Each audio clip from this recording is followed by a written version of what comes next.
Get ready, my friends. You have stumbled upon episode 6.0 of The Apostle P and Howabouthetruth's Traditional Knives Anthology. Today, we're going to take a look at something very, very special. Stick around, gang. This is going to be cool.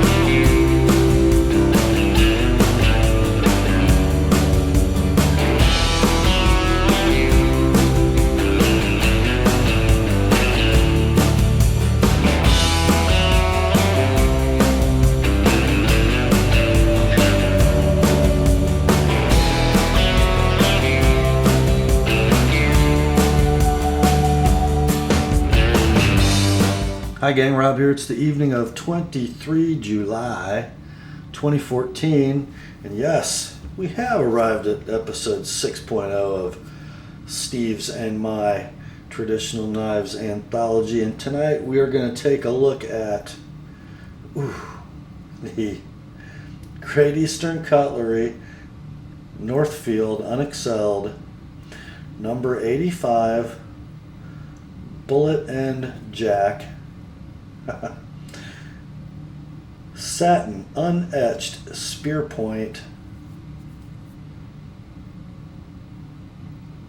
In 1095 with match striker pull,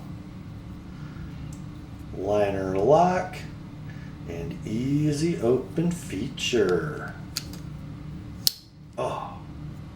As with most of these videos, we shall start by reading the accompanying literature that Steve sent along. Here goes.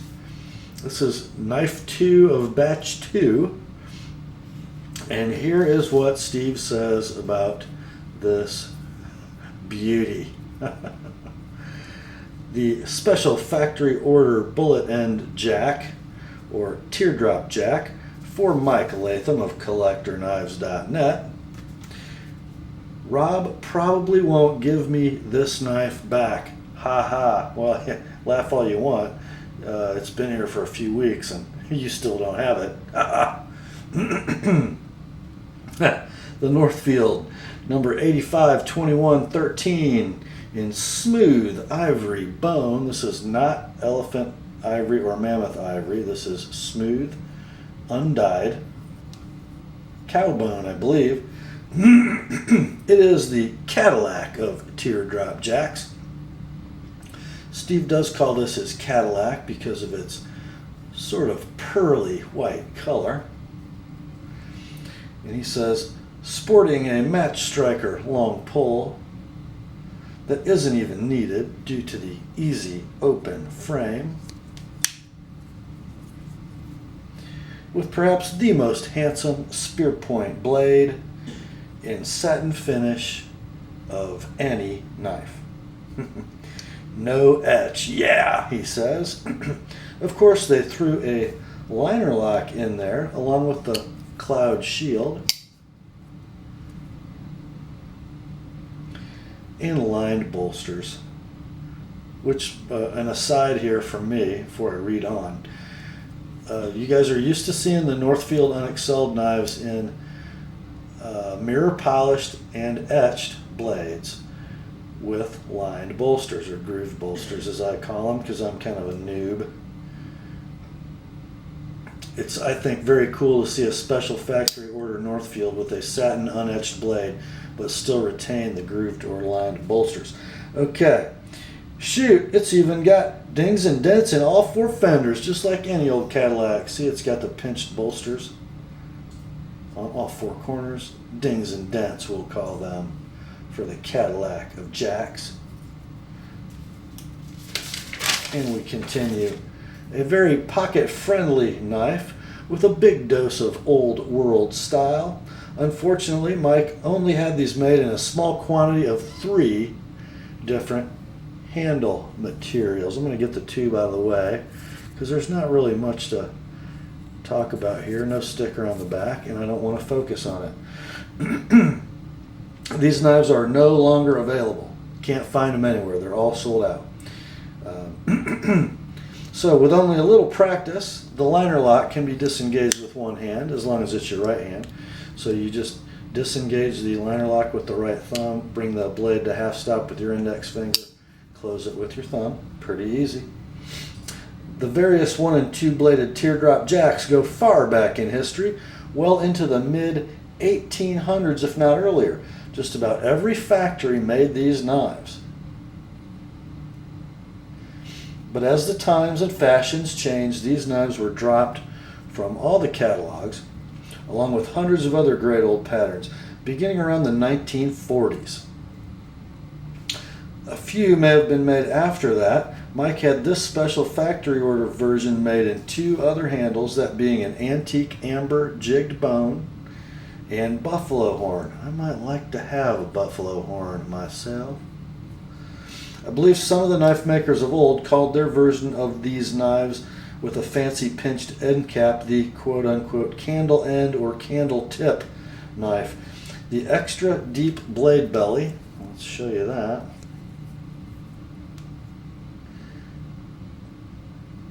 On this particular spear point makes it a very good slicer.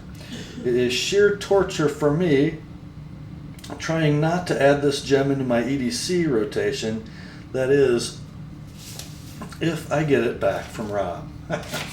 And you know that the book is still out on that one. Because now that we're done with Mike's letter, or Steve's letter, excuse me, I'm going to give you my impressions. Oh my goodness, would you look at that.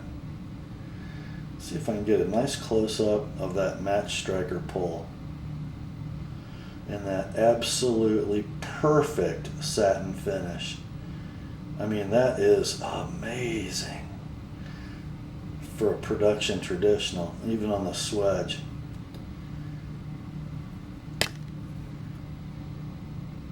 Look at the symmetry in those swedge grinds. As usual, and you've heard me say this before, look at that perfectly executed sharpening notch. Take a look at the tang stamps. Northfield Unexcelled, made in USA. On the presentation side or the pull side. And Great Eastern Cutlery, Titusville Ironworks, 85, 21, 13. That is a model or a pattern number 85. The 2 means that the main blade is a spear point. 1 means there is 1 blade in the knife. 13 is the year of production. Pretty amazing, isn't it? Does that knife look like it was made in 2013 to you? Other than the fact that it's perfect and beautiful, it could be a 100-year-old knife pretty easily, couldn't it? Love this easy open feature.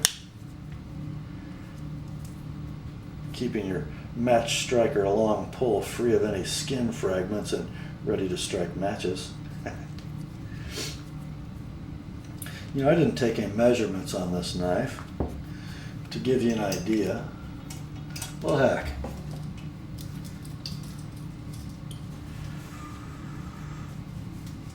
Here's a large frame Victorinox.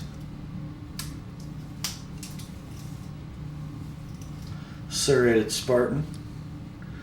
Look at that, guys. Let's do this way so the camera perspective doesn't color our measurements at all. They're almost exactly the same length. So it's a fairly large pocket knife, but not overly large where it becomes cumbersome in any way. I guess that should make the handle 91 millimeters long, shouldn't it? We're going to measure this in inches because we're in America. Handle length is 3 3/4 inches. Blade length is not quite, we'll call it 2 3/4. Don't need to weigh it. It weighs 1 point something ounces. And kind of interesting with that protruding tab of that liner lock, it just falls really nicely between the index finger and middle finger in hand. You know, with a handle with a whole lot going on, the big liner lock tab here, the cutout for the easy open, look how that all just kind of falls nicely. The ring finger falls right in the easy open notch. The liner lock tab between the index and middle fingers, it's all very unobtrusive. And look at that gorgeous blade. Let me wipe that thing once and just get my fingerprints off of it so y'all can marvel at its precision. Isn't that something? Now let's look at our normal features here. How's the cloud shield? You know, you don't feel it, but just because of that sort of translucency of that ivory bone, it almost looks like it's a little raised, but it's not. It's got this halo around it. It's so cool. Rivets are very similar all around the knife. When we're open, our back spring is dead flush. Let's see, whoops, forgot about the liner lock. At half stop, we are just a little bit proud. And when we're closed, we are dead flush. Let's check out our 8 corners where our bone covers meet our bolsters. And they are, wow, really perfect.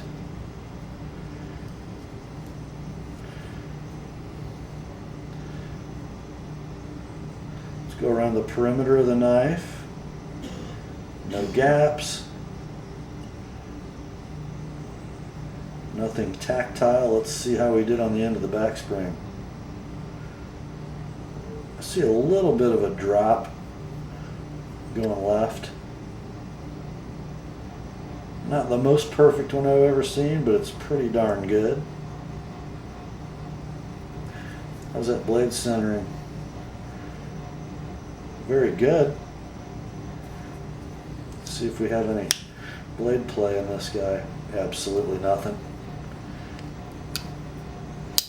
Quality that I am starting to see as typical for special factory ordered Northfields. They're just impeccably constructed. Take a look at this smooth ivory bone. It's got beautiful polish. Some artifacts in it that give it a little character, especially on the back side here.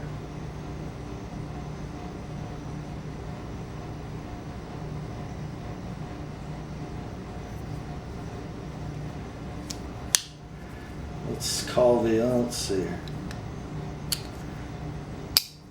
I would call the pull on this knife. I'm going to open it with the pull. Oh.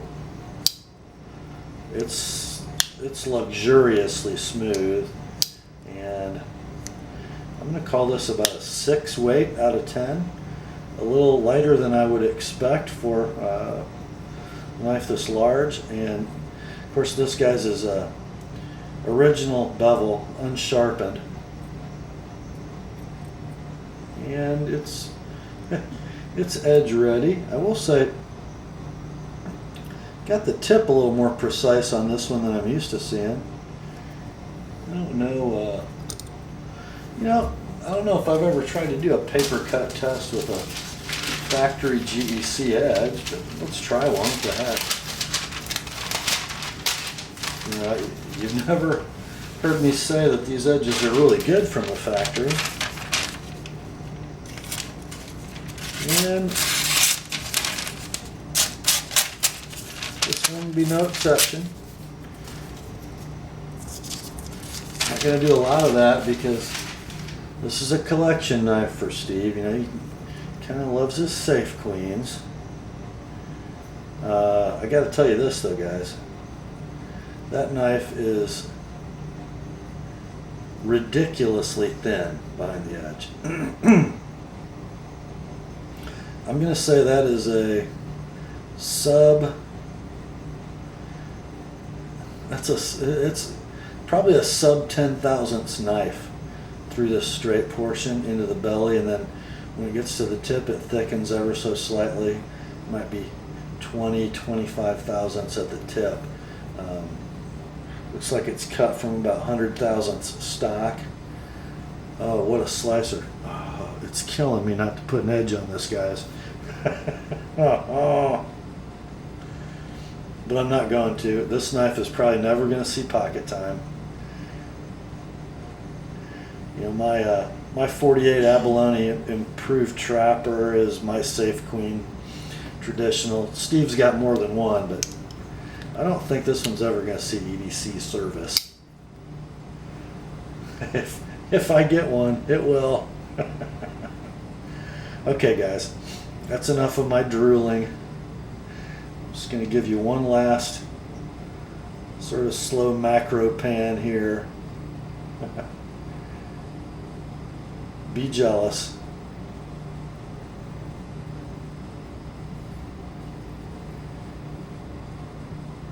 I know I am. Oh. Grace to you and peace, my friends, from God our Father and the Lord Jesus Christ. Thank you, Steve, for letting us have a look at the number 85 SFO bullet jack. Easy open, match striker pull in spear point. You all have a great evening. I'll talk to you soon.